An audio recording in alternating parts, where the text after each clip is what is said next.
សួស្តីអ្នកទាំងអស់គ្នាអញ្ចឹងថ្ងៃនេះខ្ញុំលើកយកប្រធានបទមួយដែលជាប្រធានបទទី3របស់ខ្ញុំអញ្ចឹងប្រធានបទទី1របស់ខ្ញុំគឺនិយាយអំពីការសាកសួរខ្លួនឯងតែយើងជានរណាខ្ញុំជានរណាអីចឹងទៅហើយប្រធានបទទី2របស់ខ្ញុំគឺតកតងជាមួយនឹងវិធីសាស្ត្រខ្លះៗដែលយើងស្គាល់ខ្លួនឯងតាមថាវិធីសាស្ត្ររបស់យើងគឺអាចស្វែងរកបានច្រើនទៅលើការដែលយើងរៀនចេះដោះស្រាយបញ្ហាឬក៏សមត្ថភាពរបស់យើងអញ្ចឹងហើយក្នុងប្រធានបទទី3នេះគឺខ្ញុំនិយាយតកតងអំពីអំណាចនៅក្នុងខ្លួនរបស់យើងអញ្ចឹងវីដេអូរបស់ខ្ញុំគឺភាគច្រើនគឺនិយាយតាមពីខ្លួនឯងទេព្រោះថាខ្ញុំផ្ដោតសំខាន់ទៅលើចង់ឲ្យអ្នកទាំងអស់គ្នាហ្នឹងរៀនរស់នៅជាមួយនឹងខ្លួនឯងឲ្យបានច្រើនជាងអ្វីព្រោះថាយើងអាចសាកសម័យមើលថាបើសិនតែយើងបច្ចុប្បន្នមានគេមកជួយជ្រោមជ្រែងយើងអញ្ចឹងប៉ុន្តែយើងត្រូវគិតណាថាគេក៏មានខ្លួនគេសម្រាប់ជ្រោមជ្រែងសម្រាប់ជួយដែរគេមិនមែនចេះតែមកជួយយើងជារៀងរហូតទេអញ្ចឹងហើយអ្វីដែលអាចជួយយើងបានជារៀងរហូតនោះគឺខ្លួនយើងហ្នឹងប៉ុន្តែថាខ្លួនយើងនេះវាជាមិត្តភក្តិដ៏ជិតស្និទ្ធហើយក៏វាជាអាណាព្យាបាលដ៏ជិតស្និទ្ធផ្អែមល្ហែមជាមួយយើងដែរហើយពេលខ្លះក៏វាអាចជាសត្រូវដ៏ឃោរឃៅបំផុតជាមួយនឹងយើងដូចគ្នាដែរវាអាស្រ័យទៅលើការយើងយកចិត្តទុកដាក់ទៅលើវាទេបើយើងចាត់ទុកថាខ្លួនយើងជាមនុស្សអាក្រក់ចឹងអ្វីនឹងអាក្រក់ដែរបើសិនតែយើងចាត់ទុកខ្លួនយើងជាមនុស្សល្អអ្វីនឹងល្អបើសិនតែយើងចាត់ទុកខ្លួនយើងជាសង្សាររបស់យើងឈប់ស្រឡាញ់គេតែម្នាក់ឯងមិនន័យថាយើងស្រឡាញ់ខ្លួនយើងហើយមិនន័យថាខ្លួនយើងក៏ស្រឡាញ់យើងក៏ស្រឡាញ់ខ្លួនយើងអញ្ចឹងមិនន័យថាអ្នក single ទាំងឡាយលេងឯកោទៀតហើយនៅពេលដែលគាត់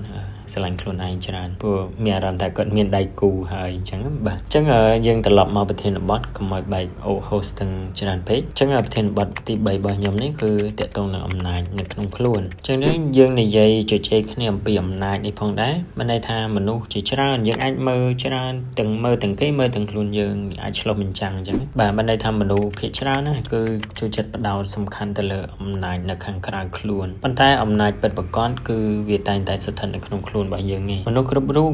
បាទមានអំណាចធម៌ពលនៅក្នុងខ្លួនហើយធម៌ពលដែលយើងមាននៅក្នុងខ្លួនហ្នឹងគឺវាអាចជះចេញមកក្រៅបានហើយអំណាចដែលកើតចេញនៅខាងក្រៅដែលអាចកំណត់អំណាចនៅខាងក្រៅបានហ្នឹងគឺដោយសារតែអំណាចនៅក្នុងខ្លួនរបស់យើងឬក៏ឥទ្ធិពលក្នុងខ្លួនរបស់យើងហ្នឹងឯងបានន័យថាមនុស្សយើងវាអត់អន់ទេតែគំនិតនៅក្នុងខ្លួនរបស់យើងវិញទេដែលវាខ្សោយវាអន់អញ្ចឹងពេលខ្លះរឿងរ៉ាវខ្លះគេអាចធ្វើបានយើងក៏អាចធ្វើបានដែរប៉ុន្តែភាគច្រើនយើងដាក់លក្ខខណ្ឌលើខ្លួនឯងថាខ្ញុំមិនអាចទទួលវាបានអញ្ចឹងតែវាហាក់បីដូចជាអ្នកនរគ្នាចង់រៀនភាសាអង់គ្លេសអញ្ចឹងបាទបានន័យថាយើងចង់រៀនភាសាអង់គ្លេសនៅពេលដែលយើងចង់វាមានអារម្មណ៍មួយថាយើងអាចរៀនចេះប៉ុន្តែឲ្យអ្នកនរគ្នាមករៀនភាសាចិនដែលយើងអត់ចង់យើងឆ្លើយបដិសេធភ្លាមស្រស់ភ្លាមដែរខ្ញុំរៀនអត់ចេះទេបានន័យថាវាអត់ទាន់ឆ្លងកាត់ការសាកល្បងរបស់យើងទេវាអត់ទាន់ឆ្លងកាត់ការតស៊ូរបស់យើងទេប៉ុន្តែយើងឆ្លើយវាបដិសេធអាហ្នឹងគឺចង់និយាយអំពីគំនិតរបស់យើងបានន័យថាគំនិតទុនខ្សោយរបស់យើងហ្នឹងទទួលយកមុនបាត់ហើយអញ្ចឹងទៅធ្វើយើងបាត់បង់អំណាចនៃការសិក្សាកន្លែងហ្នឹងមួយអានេះខ្ញុំនិយាយទៅត្រង់អំពីគំនិតអញ្ចឹងបាទដែលវាឆ្លើយតបទៅកាន់ថាមនុស្សយើងវាអត់អន់ទេតែគ្រាន់តែទស្សនៈគំនិតរបស់យើងនឹងវាខ្សោយបាទនិយាយទៅមនុស្សកើតមកគឺកើតដើម្បីតែឈ្នះនឹងឯងបាទអ្វីដែលសំខាន់គឺឈ្នះខ្លួនឯងអ្វីដែលសំខាន់គឺធ្វើឲ្យខ្លួនឯងនឹងមានធម៌ពលវិជ្ជមានមួយអញ្ចឹងបាទប៉ុន្តែចិត្តគំនិតរបស់យើងនឹងវាតែងតែជ្រៀតជ្រែកចិត្តគំនិតរបស់យើងនឹងបាទវាតែងតែចាត់ទុកខ្លួនឯងនឹងជាបុគ្គលដែលចាញ់បាទចាញ់ហ្នឹងគឺដោយសារតែទម្លាប់របស់យើងទទួលស្គាល់ថារឿងនេះខ្ញុំមិនអាចធ្វើបានរឿងនោះខ្ញុំមិនអាចធ្វើបានដល់ពេលយើងចេះតែទទួលស្គាល់មិនអាចគ្រប់ជ្រុងជ្រោយទៅយូរយើងខ្លាចទៅជាបុគ្គលដែលបរាជ័យបុគ្គលដែលឆាប់ចោះចាញ់បុគ្គលដែលទទួលស្គាល់ភាពចាញ់ទទួលស្គាល់នៅភាពអន់ខ្សោយរបស់យើងអញ្ចឹងតាមថាយើងមិនទាន់បានឆ្លងកាត់ផងប៉ុន្តែយើងចាប់ផ្ដើមមើលស្រាលមើលងាយខ្លួនឯងទៅបាត់អានេះវាជាចំណុចសំខាន់មួយថាយើងភាគច្រើនស្រឡាញ់តែគេតែអត់ស្រឡាញ់ខ្លួនឯងអញ្ចឹងហើយគេថាមនុស្សពីធម្មជាតិហ្នឹងគឺមានអំណាចធម៌ពលគ្រប់គ្រាន់នៅក្នុងការគ្រប់គ្រងរឿងគ្រប់យ៉ាងនៅបង្កើតរឿងគ្រប់យ៉ាងឲ្យវាកើតឡើងបានអញ្ចឹងយើងមើលទៅកាន់សន្តបុគ្គលឬក៏អរិយបុគ្គលបាទឬក៏គេហៅអ្នកប្រាជ្ញឬក៏លោកវិទូនៅខាងក្រៅលោកខាងលិចអីចឹងណាបាទឬក៏បេដាទស្សនវិជ្ជាឬក៏នៅក្នុងប្រទេសកម្ពុជារបស់យើងហ្នឹងក៏មានអរិយជនច្រើនដែរដូចជាមានភាពអង្អាចក្លាហានដោយព្រះបាទជ័យវរ្ម័នទី7របស់យើងក៏ដូចជានៅក្នុងសម័យទំនើបមានអ្នកប្រាជ្ញក៏ដូចជាព្រះសង្ឃ រេជូណាតរបស់យើងដែលគាត់បានតាក់តែងពួកគាត់ទាំងអស់ហ្នឹងវាមិនមែនជាអេលៀនណាហើយក៏គាត់ទាំងអស់គ្នាហ្នឹងវាមិនមែនជាទេវតាអង្គណាមួយទេប៉ុន្តែវាកាត់ឡើងដោយសារតែមនុស្សហ្នឹងឯងប៉ុន្តែដោយសារតែគាត់មានចំណុចសំខាន់មួយគឺគាត់បានឲ្យតម្លៃទៅលើខ្លួនឯងច្រើនក្នុងការសិក្សាឬក៏ស្រាវជ្រាវអ្វីមួយគាត់ហ៊ានឆ្លងកាត់គាត់ហ៊ានទទួលយកការលំបាកដើម្បីមានការអភិវឌ្ឍថ្មីអញ្ចឹងហើយវាជាចំណុចសំខាន់មួយដែលធ្វើឲ្យគាត់នឹងមានអំណាចក្នុងការបង្កើតឥទ្ធិពលក្នុងការបង្កើតរឿងរ៉ាវអ្វីគ្រប់យ៉ាងដែលមនុស្សគ្រប់គ្នាមិនសូវអាចធ្វើបានអីចឹងទៅបាទចំណុចសំខាន់នេះខ្ញុំចង់លើកយកចំណុចការដាក់បទពិសោធន៍ជីវិតរបស់ខ្ញុំមួយដែរអញ្ចឹងកាលពីមុនគឺក្នុងកំឡុងឆ្នាំ2015ដូចគ្នាដែរប៉ុន្តែខ្ញុំទៅតែចូលធ្វើការហាត់រៀននៅទីតាំងកន្លែងមួយអញ្ចឹងប៉ុន្តែខ្ញុំរៀនតែមិនបាន 3-4 ខែទេប៉ុន្តែក៏មានគ្រូម្នាក់គឺន័យថាជំរុញឲ្យខ្ញុំធ្វើការបង្រៀនបើខ្ញុំនិយាយទៅគឺតើតើនឹងការរៀនភាសាចិនតែខ្ញុំទៅរៀនបានប្រហែលខែសោះក៏ជំរុញលើកទឹកចិត្តឲ្យខ្ញុំបង្រៀនភាសាចិនទៅកាន់អ្នកដទៃអញ្ចឹងទៅកាន់កូនសិស្សផ្សេងៗទៀតអញ្ចឹងក្នុងចិត្តមានអារម្មណ៍ថាយើងចង់បរៀនហើយចិត្តមួយទៀតយើងមានអារម្មណ៍ថាខ្លាចបរៀនអត់កើតដោយសារយើងទំរៀនបានតិចអញ្ចឹងវាធ្វើឲ្យយើងរារែកដល់ពេលអាភាពរារែករបស់យើងនឹងឯងយើងបាត់បង់អំណាចនៅក្នុងខ្លួនរបស់យើងដល់ពេលយើងឡើងទៅបរៀនមានអារម្មណ៍ថាភ័យខ្លាចហើយសិស្សសួរចេះសួរចោះអត់ចេះអញ្ចឹងវាផ្ដល់ភាពអាម៉ាស់លើខ្លួនឯងអញ្ចឹងច្រើនហើយក៏សុំគាត់បោះបង់អីចឹងទៅបាទតែគាត់ចេះតែលើកទឹកចិត្តឲ្យខ្ញុំបាទព្យាយាមតិចទៅយើងមុនចេញបរិញ្ញាអញ្ចឹងយើងមើលវាឲ្យបានច្រើនដងអញ្ចឹងតែយើងទម្លាប់ហើយវានឹងរុញឲ្យយើងគេថាមានគេថាទំនុកចិត្តក្នុងការបរិញ្ញាគេអញ្ចឹងទៅបាទអញ្ចឹងទៅខ្ញុំក៏ចាប់ផ្ដើមសិក្សាយកសភៅមកអានច្រើនអញ្ចឹងទៅហើយក៏ខ្ញុំអាននៅប៉ះចំណុចហ្នឹងឯងដែលខ្ញុំចែករំលែកគឺអំណាចនៅក្នុងខ្លួនអញ្ចឹងខ្ញុំអានទៅក៏ពិតថាក៏ពិតយើងវាមិនមែនអន់ទេវាគ្រាន់តែការគិតរបស់យើងវាអន់វាខ្សោយអញ្ចឹងយើងគិតតែមិនអាចមិនទៅរួចទៅមិនរួចអីចឹងធ្វើវាមិនបានអីចឹងទៅពេលនេះយើងចាប់ផ្ដើមស្វែងរកខ្លួនឯងយើងចាប់ផ្ដើមបង្កើតឥទ្ធិពលលើខ្លួនឯងអញ្ចឹងចាប់ផ្ដើមយកសភៅមកអានមករៀនអញ្ចឹងមុននឹងខ្ញុំចេញទៅបរិញ្ញាគឺខ្ញុំមេរៀនណាដែលខ្ញុំត្រូវបរៀនសប្តាហ៍ក្រោយអញ្ចឹងសប្តាហ៍នេះខ្ញុំធ្វើការរៀនខ្លួនឯងឲ្យចេះបង្វឹកខ្លួនឯងឲ្យចេះបាទដល់ពេលយើងឡើងទៅបរៀនមានទំនុកចិត្តមែនយើងមានទំនុកចិត្តដល់ពេលនេះយើងចាប់ផ្ដើមស្វែងយល់អំពីខ្លួនឯងថាអូក៏ប៉ុណ្្នឹងអញ្ចឹងសោះបាទដោយសារតែយើងគេថាចេះតែខ្លាចលើខ្លួនឯងធ្វើអីមិនកើតអីចឹងទាំងដែលយើងមិនបានឆ្លងកាត់វាអញ្ចឹងបាទដល់ពេលយើងចាប់ផ្ដើមធ្វើអញ្ចឹងម្ដងហើយម្ដងទៀតម្ដងហើយម្ដងទៀតមានអារម្មណ៍ថាក្នុងខ្លួនយើងមានធម៌ពលមួយយ៉ាងឬក៏វាមានទំនុកចិត្តដែលយើងតែច្រើនហៅថាខ្លួនឯងមានទំនុកចិត្តអីចឹងបាទអាហ្នឹងវាជាចំណុចមួយអញ្ចឹងឆ្លងកាត់មកខ្ញុំក៏អាចខ្លាចទៅជាគ្រូបង្រៀនហើយបរិញ្ញាសិស្សបានយ៉ាងល្អប្រសើរវាមិនមែនល្អណាស់ណាទេមិនគ្រាន់តែល្អប្រសើរខ្លាចទៅជាអ្នកគ្រប់គ្រងឬក៏ដឹកនាំគេនៅបាទស្ថាប័នមួយអីចឹងទៅបាទអញ្ចឹងត្រឡប់មកវិញគឺខ្ញុំចង់ដកស្រង់ចេញពីថាកាលណាយើងអត់បានរស់នៅជាមួយខ្លួនឯងច្រើនពេកអញ្ចឹងទៅវាធ្វើឲ្យអំណាចក្នុងខ្លួនរបស់យើងវាខ្ចាត់ចោលយើងអញ្ចឹងបាទដោយសារតែទស្សនៈគំនិតរបស់យើងបដិសេធបើសិនតែថ្ងៃនោះខ្ញុំមិនបានឆ្លងកាត់វាមិនបានស្វែងរកឃើញណាចំណុចហ្នឹងទេម្ល៉េះខ្ញុំឈប់បាត់ហើយខ្ញុំបោះបង់ហើយម្ល៉េះភាសាចិនខ្ញុំក៏មិនចេះហើយឱកាសក្នុងការគ្រប់គ្រងហ្នឹងក៏មិនមានដែរប៉ុន្តែដោយសារតែយើងបានរកឃើញអ្វីដែលជាខ្លួនយើងនៅពេលដែលយើងបានសិក្សាស្រាវជ្រាវច្រើនអញ្ចឹងទៅក៏ប៉ះចំណុចអញ្ចឹងគេថាអានសភៅច្រើន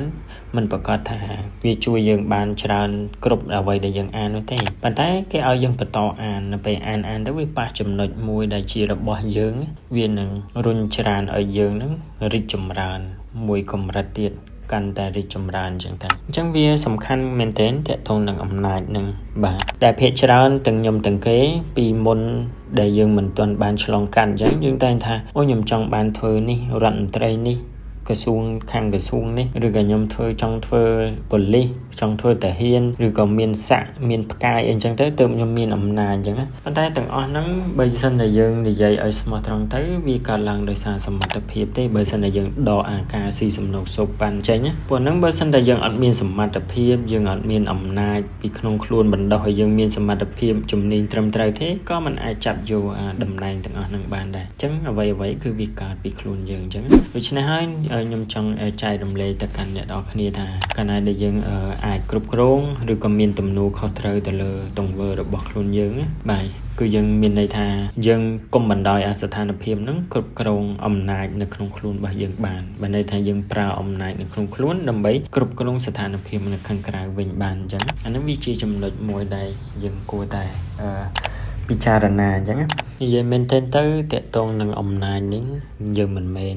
ថាយើងមានអំណាចខាងក្នុងខ្លួនហើយយើងយកទៅជេរស្ដីឬក៏ស្ដីមិនទោសទៅកាន់នរណាម្នាក់នោះទេអំណាចនៅក្នុងខ្លួនដែលខ្ញុំចង់ចែករំលែកទៅកាន់អ្នកនរគ្នាហ្នឹងគឺចង់ឲ្យយើងអាចគ្រប់គ្រងខ្លួនឯងដោយមានស្ថិរភាពមានសន្តិភាពនៅក្នុងចិត្តនៅក្នុងខ្លួនយើងអញ្ចឹងពេលខ្លះអារម្មណ៍ក៏ដូចជាចិត្តគំនិតរបស់យើងហ្នឹងវាតែងតែគិតច្រើនដល់ពេលដែលកាលណាយើងគិតច្រើននៅពេលដែលយើងអសកម្មភាពយើងអត់មានអ្វីមួយជំរុញឲ្យសកម្មភាពរបស់យើងកើតឡើងឬក៏អនុវត្តទេដោយសារយើងដូចជាបាត់បង់ខ្លួនឯងអញ្ចឹងបាត់បង់ខ្លួនឯងវាប្រៀបបីដូចជាបាត់បង់អំណាចរបស់ខ្លួនឯងអញ្ចឹងវាអត់មានឥទ្ធិពលឬក៏អំណាចណាបញ្ជាឲ្យសកម្មភាពខ្លួនយើងធ្វើបានអញ្ចឹងហើយវាសំខាន់ខ្លាំងមែនទែនអំណាចក្នុងខ្លួនយើងគួរតែរៀនប្រើប្រាស់វាព្រោះថាខ្លួនយើងហ្នឹងគឺសំខាន់ខ្លាំងមែនទែនណាវាអស្ចារ្យនៅពេលដែលយើងស្វែងរកខ្លួនឯងច្បាស់គឺវាដូចជាការរស់នៅរបស់យើងពេញមួយថ្ងៃវាមានគេថាធម៌ពលក៏ដូចជាឥទ្ធិពលវិជ្ជមាននៅក្នុងខ្លួនចឹងយើងចង់ធ្វើអីគឺយើងស្ម័គ្រចិត្តក្នុងការទៅធ្វើវាបានវាអត់មានភាពអវិជ្ជមានមួយថាអូខ្ញុំធ្វើមិនកើតទេទៅមិនរួចមិនអាចមិនទទួលយកបានអីច្បាស់ប៉ុន្តែនៅពេលដែលយើងមានអំណាចច្បាស់លាស់ហើយយើងមានអំណាចខ្លាំងក្លាហើយមិនន័យថាអ្វីៗគឺយើងអាចធ្វើបានទៅតាមកលៈទេសៈណាដែលជំរុញឲ្យយើងគិតថាវាជារឿងត្រឹមត្រូវអញ្ចឹងទេអញ្ចឹងសរុបមកវិញអំណាចហ្នឹងគឺអ្នកទាំងអស់គ្នាគួរតែចង់បង្កើតវាអញ្ចឹងគួរតែមកវិលមករកខ្លួនឯងសិនឆ្លុះបញ្ចាំងលើខ្លួនឯងយើងធ្វើ self reflection លើខ្លួនឯងជារៀងរាល់ថ្ងៃទៅដើម្បីឲ្យដឹងថាយើងជានរណាយើងបានធ្វើអ្វីខ្លះយើងខុសអ្វីខ្លះយើងត្រូវអ្វីខ្លះដល់ពេលដែលយើងបានឆ្លុះបញ្ចាំងអញ្ចឹងវាធ្វើឲ្យយើងអាចគេថាប៉ះពើនៅកំហុសដែលយើងធ្វើពីព្រឹកស្អែកឡើងយើងមិនអាចបន្តកំហុសនឹងទៅទៀតទេអញ្ចឹងបើសិនតែយើងអត់មានself reflection ឬក៏ភាសាខ្មែរយើងបកប្រែថាជាការឆ្លុះបញ្ចាំងលើខ្លួនឯងយើងតែងតែដើរជន់នៅកំហុសខ្លួនឯងដែរជារឿយអញ្ចឹងទៅនៅពេលដែលយើងខុសច្រើនពេកអំណាចរបស់យើងវាបាត់បង់ទៅតាមហ្នឹងហើយព្រោះអីយើងខ្លាចតែធ្វើខុសទៀតអញ្ចឹងប៉ុន្តែកំហុសវាមិនមែនជាបញ្ហាទេប៉ុន្តែបើកាលណាយើងធ្វើខុសញឹកញយដែរពេកអានោះมันវាជាបញ្ហាវាកើតឡើងអញ្ចឹងចំណុចនេះដើម្បីបង្កើតឲ្យមានខ្លួនអំណាចលើខ្លួនឯងក្នុងខ្លួនឯងហ្នឹងនោះត្រូវតែយើងរៀនឆ្លុះបញ្ចាំងរកចំណុចខ្សោយរបស់ខ្លួនឯងដើម្បីបង្កើនឬក៏អភិវឌ្ឍវាទៅជាចំណុចខ្លាំងនៅពេលដែលយើងមានចំណុចខ្លាំងនៅក្នុងខ្លួនហើយយើងធ្វើវាដោយសេចក្តីទុកចិត្តនៅពេលដែលយើងទុកចិត្តហើយអំណាចឥទ្ធិពលរបស់ខ្លួនឯងណាវាអាចជះទៅកាន់អ្នកដទៃហើយវាមិនមែនក្នុងរូបភាពអាក្រក់ទេគ្រាន់តែយើងធ្វើទៅវាមានទំនុកចិត្តតែប៉ុណ្្នឹងឯងអញ្ចឹងចំពោះចំណុចនេះវានៅមានការបកស្រាយហោហែច្រើនទៀតប៉ុន្តែខ្លាចអ្នកទាំងអស់គ្នាស្ដាប់ទៅធុញទៅលេងស្ដាប់ខ្ញុំតទៀតអញ្ចឹងខ្ញុំសូមចែករំលែកខ្លីៗទៅតាមអ្វីដែលខ្ញុំបានសិក្សាបានក៏ដូចជាធ្លាប់ឆ្លងកាត់រឿងរ៉ាវគួរសមដែរបើតកតងនឹងការរស់នៅជាមួយមនុស្សការដឹកនាំឬក៏បង្ហាត់បង្រៀនមនុស្សហ្នឹងក៏វាជាង10ឆ្នាំទៅហើយដែរអញ្ចឹងគ្រប់រឿងរ៉ាវល្វីងជូរចត់ក៏ដូចជាគ្រប់រឿងរ៉ាវមួយចំនួនដែលធ្វើយើងខ្លាចរអាហ្នឹងក៏មានច្រើនដូចគ្នាដែរប៉ុន្តែគ្រាន់តែយើងជួបរឿងទាំងអស់ហ្នឹងទៅយើងស្វែងរកយើងឆ្លុះបញ្ចាំងខ្លួនឯងទៅក៏ឃើញចំណុចមួយដែរថាតែពិតទៅយើងវា